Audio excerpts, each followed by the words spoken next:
This is a special presentation of Trendkill Radio. Kane recently sat down with Matt Young, the lead singer of King Parrot, and this interview is brutal. It's only on KTFT. Heavy music for a heavy world.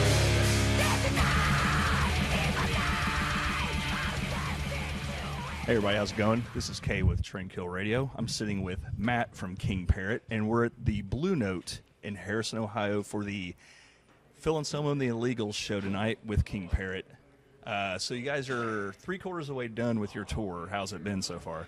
It's been awesome, man. We're having a great time. It's been a really, it's probably been a real, much more suitable tour for us. A bit more on the extreme end of things in terms of the music stuff. Like sometimes on some of the tour packages that we've been on in the last few years, we've kind of been, for lack of a better term, we've stood out like dog's balls, just because of the way that we perform and the way that we, the style that we play. It's more on the grindcore, extreme, in your face end of things. So like when we kind of, playing with a band that's not sort of at that sort of same intensity or whatnot, people kind of change. I didn't come here to see this shit, and it's like, well, bit of a change bad up. Luck.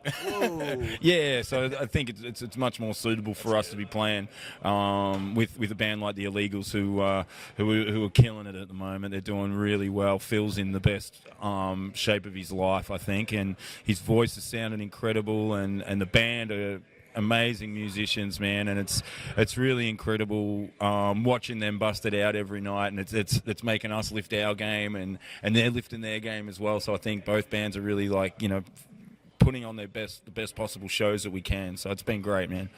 Awesome. Okay, so you guys have toured with Phil before, and we talked earlier. I saw you guys in Cincinnati at Bogart's a few years back, which is July of 2015. Okay, and that was right after Dead Set came out. It came out in May of 2015.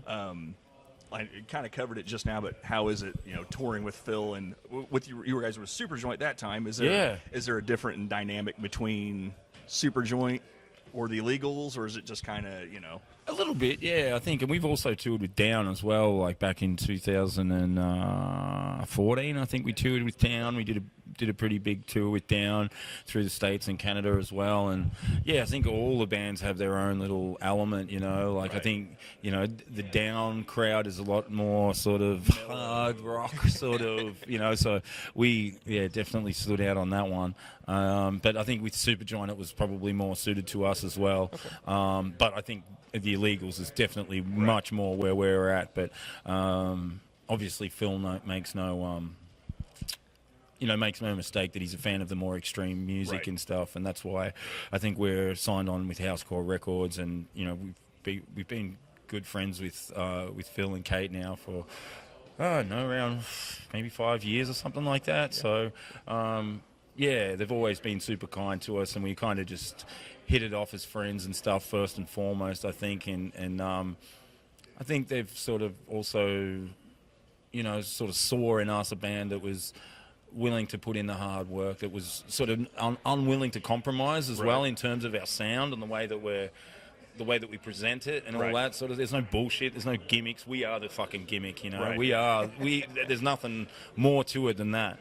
So I think they saw that, and that was something that was endearing to them, because I guess a lot of Phil, like most of Phil's bands as well, have been the same. Panting Down never had a gimmick. I think Down doesn't have a gimmick. It is. It is exactly, and that's what we do, and we just bring that intensity and that performance, and we just be ourselves, and that's the only rule in King Parrot, is just to be yourself and bring your own personality and your own talent to the stage and to the band, and I think that's hopefully what's going to hold us as a band in good stead for the long haul, because that's what we're in it for, the long haul. When we started the band, we identified people, the members, as all people that wanted to do this, that wanted to tour, that wanted to make something of a band, and it just so happened to be that we're playing fucking grindcore. But it's working for us, and we have a really good time with it, and we bring a lot of different things to that grindcore table, and we don't have this I don't know. It's been, a lot of people have been saying it to me on this tour, because probably they've seen us a bunch. Right. over the last however many years, have seen this a few times, and we don't have a typical grindcore sound either. It's more, we have a guitar sound that's probably more akin to like AC/DC or something, but it's the attack and the ferociousness of the music, the way that it comes across, which makes it raw and makes it more in your face. So I like those elements about our band, I really do. It shows that we're going our own path. Right. Yeah. So as far as Ugly Produce, which I just said a minute ago, and I brought to your attention, today is the 1-year anniversary of the release of Ugly Produce. Sure is. So, so how did the recording and the writing process go for you guys? If you can recall, doing that album, what do you recall? Was there anything that you guys changed from Dead Set to Ugly Produce as far as in terms of how you're looking at, like, what, it's not a different style of music, but, did you want to do something different with this album that you haven't done before? Yeah, so with Ugly Produce, we definitely wanted to progress it a little bit. Back when we did Dead Set in 2015, a lot of the writing was done in 2014, and that was when Todd just joined the band as our drummer. Okay, right. So I guess when we were writing Dead Set, the chemistry was still we were still fleshing it out a little bit, and then we went straight in and we kind of recorded it in January of 2015, and then it came out only just like about 4 or 5 months later. So it was all happened pretty quick. We pushed it along pretty quick. We felt like we needed to get an album out at the time because we'd had issues with drummers and stuff. The drummer that we had on the first album left the band because he couldn't commit to the touring stuff, and then we had another guy, and he did some tours with us, and then he didn't like the touring thing either, and we were just like, what the hell? And then we stumbled across Toddy, and Toddy's actually from Brisbane, and we're all from Melbourne, so it's in comparison, if you don't know, it's probably the distance between LA and Seattle, I guess. Okay. Like, he lives a long way away. Right. So we've just had to try and make it work with Toddy because he was really committed. He's played in a band called the Berserker before, which is probably a band that a lot of extreme metalheads are familiar with, and he was almost ready to pull the pin on his drumming career before we called him, and he was just like, I'm done with this. And then we were like, hey, no, not come yet. and join King Parrot. We're about to go on this Australian tour, and then we're going straight to America for like 3 months. Do you want to come? And he was like, yeah. So within a short space of time, we were back out on the road doing a tour with Origin, and then we did another little tour. We played down at the House Called Horror Fest, and then we came back, and in that same year we went from playing like small tiny little clubs to like 3-4 people sometimes, like no one. And then later at the end of the year we were playing with Down at like the Wilton and the Fillmore and all that shit, and we were just like, whoa, what the hell is going on here? It's a good thing to see though, when you're at the beginning of a tour, at the end of the tour, you're like, okay, this is it's progress. The progress is done well for us. It was like, I think the first tour we did was in March of 2014, and we did some cool shows. We did a few shows with Cattle Decapitation, and then we headlined our own thing, and that was a real eye opener for us. Playing in front of no one, and morale within the band can get pretty low when you're playing like 4 or 5 shows in a row. And then to play in these massive shows with Down later in the year was incredible. But getting back to what you were saying, I was just sort of trying to emphasise the chemistry in the band. It's definitely grown since Dead Set, and then on to Ugly Produce with having Toddy as the drummer in the band. So I think you can hear a lot more. You can feel the band is a little bit tighter and a little bit more. That we've probably played around 200 or 300 shows in between Dead Set and Ugly Produce. So that'll do it. Exactly. We're a busy band. We like to tour and all that sort of stuff. Good. So looking back at the recording process, like I said, I'm going to ask you to jump back a year, into your brain. Was there a favorite, like, amongst the guys in the band to record, like when you guys were in the studio and it was getting pieced together, and you were kind of like, fuck yeah, this song is, this is one we really dig recording and playing together.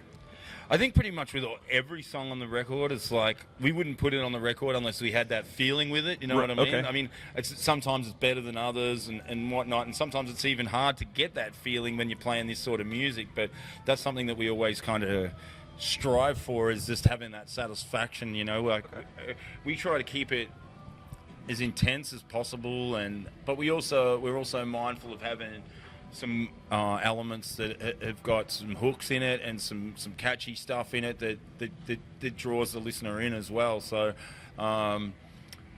for us, like, they're things that we're conscious of in the writing process as well. But I think with King Parrot, our main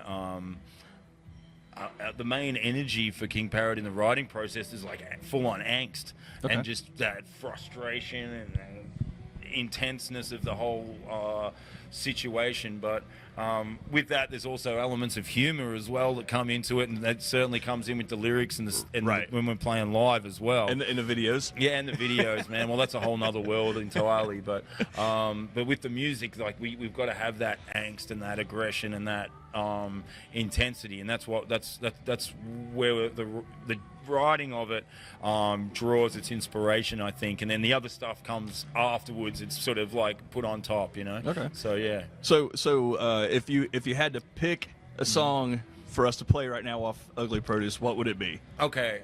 Maybe the last song, Spookin' the Animals. Okay. That was one of the songs that really jumped out to me when it came together. It was like, wow, this is a killer song. It's really fun to play and awesome. All right, so we're gonna cut to that one right now.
So, all right, we're back with Matt from King Parrot. So, is that song that we just played a favorite to play live? Yeah, man. Like, we have played it a lot before on previous tours and stuff, and it goes down really well. For some reason, we're not playing it on this tour, which we just came to my attention. But maybe tonight. I don't know. We'll I think we've already decided tonight. But it's a killer. It goes down well, man. I just the lyric content of that is personal for me because it involves. A very close friend of mine helped write the lyrics for it, and it was about an experience that he had when he had a episode, like a mental illness episode, and we wrote the lyrics together for it, and so it's a personal song for me, but he kind of wrote it with us in mind, and we just kind of adapted it for that song, which was really cool. So it's a pretty personal song for me too. Okay, cool. So was there anything that some bands don't do this, some bands do, but was there anything that you guys were listening to at the time of recording, kind of as a group, where you're like, hey, check this out, that kind of almost influenced you guys in some way? Or do you guys even, some bands do, some bands don't draw influence from other bands that they listen to? I don't know. I think we draw influence from so many different places. Like, all of us guys have very different tastes in music, which is really cool. Toddy, our drummer, likes more like hip hop stuff, and he likes the more extreme end of metal too. But he also likes some new metal stuff, which the rest of us don't like at all. But for me personally, I'm into more old school sort of stuff, and some of my favorite bands are like Poison Idea and Napalm Death, Carcass, all that sort of stuff. Corrosion and Conformity I love, all that sort of stuff. But I have I listen to everything from the Beatles, the Kinks, the Who. I love all that old stuff. I love old punk stuff. I love everything, really. I mean, as long as it's good and it's guitar orientated stuff, but as long as it's not too cheesy. Like some of the stuff that I just mentioned before that our drummer Toddy likes. That's not my thing at all. That's what I was saying, because I'd seen another interview with Ari, and he'd said something about Elton John. Yeah.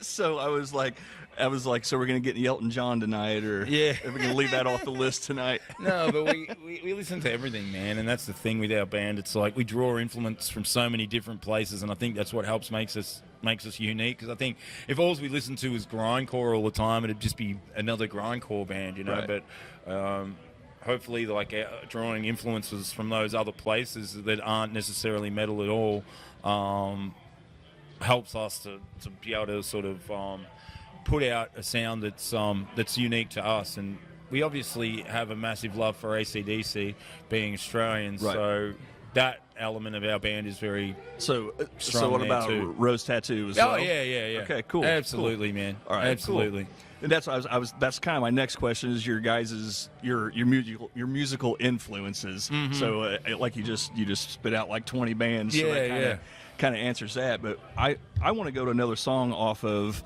Ugly Produce. Is there another one that you want everybody to hear? What about 10 pounds of shit in a 5-pound bag? Just because I wanted to say it. Right? Yeah, so here we go. 10 pounds of shit in a 5-pound bag. Check it out.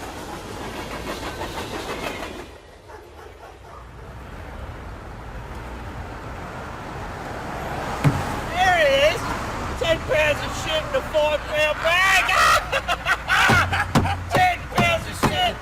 10 pounds of shit. 10 pounds of shit. 10 pounds.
All right. So I got a question. For someone who hasn't heard King Parrot before, how would you give everyone a description of your band? If you want to do like a 3 words, or if you want to 1 word, or however you want to do it. A hot mess. So we're gonna go with the 3-word approach then, I guess, right? Right. So take that how you want, I guess. So I've got another. Okay. So this question was something that I was curious about. Comparing the United States to Australia, how do the metal scenes compare? Or do they? Yeah, I think it's pretty similar, man. It's not too different. I mean, what I notice sometimes is that in the big cities, that people are a little bit spoiled. They get a lot of bands coming through, touring all the time, and that's the same. Like in Australia, like touring's a huge thing in Australia. At you while you're on stage. Yeah, a little bit, but that doesn't last too long. Right. They usually get a bottle of water on their head if they do that at our shows. But I think, you sort of see that, in the big cities, there's bands coming through all the time, there's tours coming on all the time, but whereas you come to places like here, perhaps, or somewhere like where we played last night in Fort Wayne in Indiana, like there's not touring stuff coming through all the time. So, like, people are a little bit more hungry, they're a little bit more grateful that you're coming through their town, and they're very supportive as well. The great thing about extreme metal, I find, all over the world, is that the people that like it are so passionate about it, and that, it's not a huge percentage of the population by any, it's probably like 3 or 4 or 5% of the population in general, not even maybe. Yeah. But the people that do love it are really supportive and really get behind it. So they're buying the merch and they're buying the records and stuff like that, which is really cool. So, I think maybe with other styles, other genres of music, people are like streaming it off Spotify or doing all that sort of thing. And not to say that people don't do that with metal as well, but I think metal fans are more, look, like to touch it, and hold involved, it. We're all involved in it. We want to support and we want to make sure that it has a life and it has some longevity in it. It's not just a sort of music that you can sort of, wipe your ass and it's gone 2 minutes later, which is like I think with a lot of pop music, it's disposable, hip hop stuff and all that. Like some of it's really good. Don't get me wrong, but some of it's just garbage as well, and it's just throwaway stuff. And someone gets their 5 minutes of fame and they get their whole bunch of cash and then they're gone.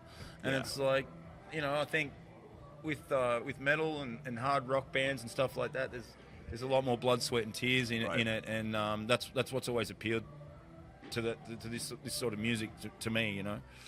So, what are you guys' plans after this tour? Like I said, I think you guys have 6 shows left. After tonight, so the countdown, you're getting down to one hand almost. So do you guys like writing, recording? Are you going to be hopping on another tour, or because you guys are playing a festival at the end of October in Australia, right? Yeah, we've got some stuff going on in Australia. When we get back home, we've got like 3 shows. We're doing a show in Byron Bay, a festival in Brisbane, and then we're playing a club show in Sydney. And then that's going to be probably it for us for the year. After this tour finishes next weekend, we're going to spend some time down in New Orleans, and we're going to hopefully finish writing the new record. Oh, nice. We've got probably half of it written, I think, and we'll have a week or so just to sort of knuckle down in the studio and get creative and try and finish off the new album. We've got a whole bunch of stuff, so. We're going to sit on that and do that and jam it out, see what we can come up with. Hopefully we'll have the main stuff that we'll need for a new record. And then by the time we get home, man, it's almost going to be summer. So we're just going to jam, work those songs. I was saying, 'cause it's spring there now, right? Yeah. Yeah, and then I think in March next year, we've got a tour announcement coming up with someone that we might be on tour with at the moment. Oh, down in Australia and New Zealand. So, so nice. that's going to probably happen. I don't know. The announcement's coming up soon, it's going to be awesome, man. It's going to be huge. so we got the fun questions now. Okay. So, as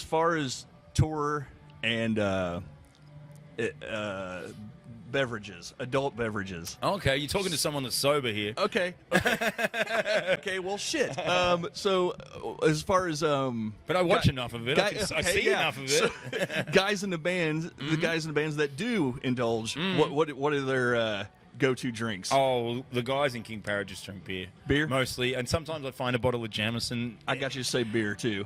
Yeah. Beer, mate. And it's not Foster's, man. It's not Foster's either. It's not Foster's. But sometimes I'll find a bottle of Jameson floating around in the. They try and sneak a bottle of Jameson on the rider.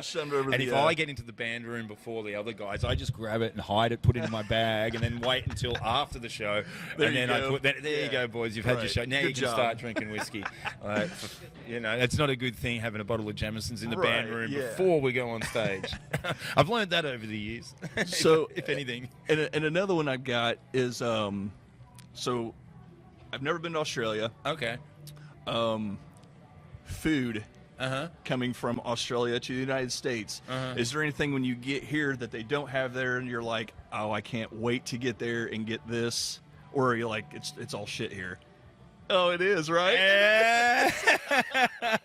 It is. Okay, so the thing is, when we're here, is like a lot of the time we're on the road and we're at the gas stations, and then we're like, it's like, here's your fucking food choices for the day. Here's Wendy's, McDonald's, Burger King, you know. But you get taken care of when you're at Phil's, though, right? Yeah. No, hey, some of the food is amazing. I've seen the crab boils and the shrimp boils and all that. Crawfish boils and stuff. Yeah. We look, on this tour, it's definitely been the best that we've ever had, but I think sometimes promoters think, oh, just at the end of the night, hey, let's get a whole bunch of pizzas because you haven't had pizza every fucking day for the last month. And you end up eating, it's 4 in the morning after you've loaded all your shit out stuff and your face full of pizza, just like a fucking pig. But all in all, man, I definitely prefer the food in Australia. Oh, yeah. Sorry about that. Okay. No, I totally understand. No, it's something like when we were in the States and we've gone up into Canada, sometimes I'm just like, oh, thank God we're going to Canada, man. Because in Canada, it's actually very similar to Australia. Oh, really? The way the food is and all that. It's just a little bit more natural and a little bit less. Okay, yeah. So in Australia, what is your favorite food back home? Oh, probably not Australian food. Okay. We have my favorite food's Indian food. Okay. I love Indian food. So we have a lot of Indian restaurants and stuff like that. So that's my favorite stuff. I love Japanese as well. Right. Yeah, man, I'm a vegetarian pretty much. Sometimes I eat some seafood when I'm over here because it's just sort of easier. Right. Because, but when I'm at home, when I'm cooking and stuff, I usually just eat vegan pretty much. I just, I like animals and stuff, so I try to keep the harm minimization to them That's awesome. as little as possible, It's definitely a respectable thing. Yeah, but obviously I'm a realist as well, and sometimes that's not possible. But when I'm at home and I've got a choice and I'm cooking and all that sort of stuff, that's the way I choose to eat. But cool. Yeah, it's just a personal choice, and I don't judge anyone or tell anyone else what to do. That's just my thing.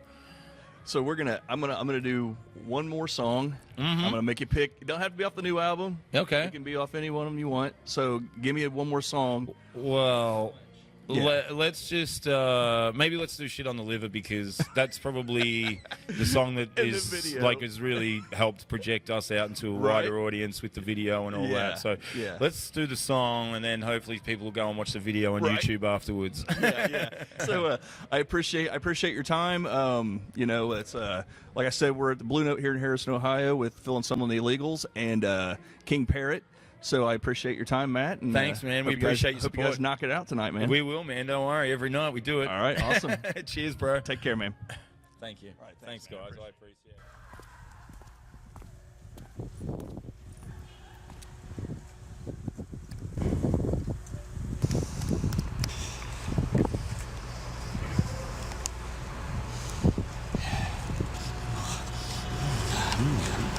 That's the stuff. That's the ticket.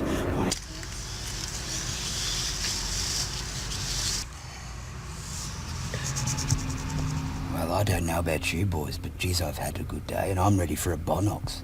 You've been so well behaved today. Well, I'll never forget you were on the ponies, riding the ponies, and you had a hot dog with cheese and Matthew was chowing down on his donuts. Young Rizzo was chasing the piglets, and you caught one, didn't you, mate? I was so proud. Why don't we start the car up, Matthew? You right to drive, sweetie? We'll head on home. You guys can run up to the bedroom and put your jammies on, and I'll whip up a batch of fresh Bonox, and I'll grab a book. Then we'll hop into bed and we'll have a nice early night in. Won't that be nice, guys? It's going to be lovely. Hang on a minute. Who's that?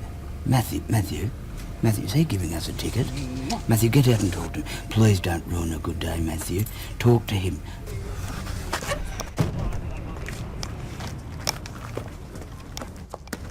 Excuse me, we need you to reverse the fine. I mean, we've just... Yeah, you see? I'm sorry.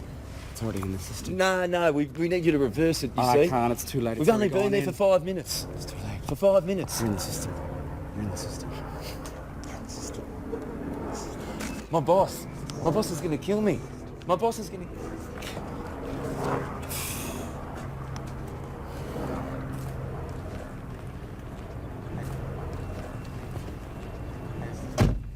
There's nothing I can do, Wayne. What did he say?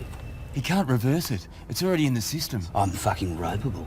But we must find a solution. Go back out there and speak closely to the man. Talk tight. I want you to talk tight with him. Make him see your point of view. And fucking get that reversed. Go now, Matthew. Make it happen, son. Don't ruin a good day. Don't hurt Slats' feelings. I'd like to do it on my own. Talk to the man. Make a difference, Matthew. Youngie, make a difference, son.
This is Blue from Philip H. Anselmo and The Illegals, and you're listening to Trend Kill Radio. Kill the trend with Trend Kill Radio, 24/7 commercial free and always loud.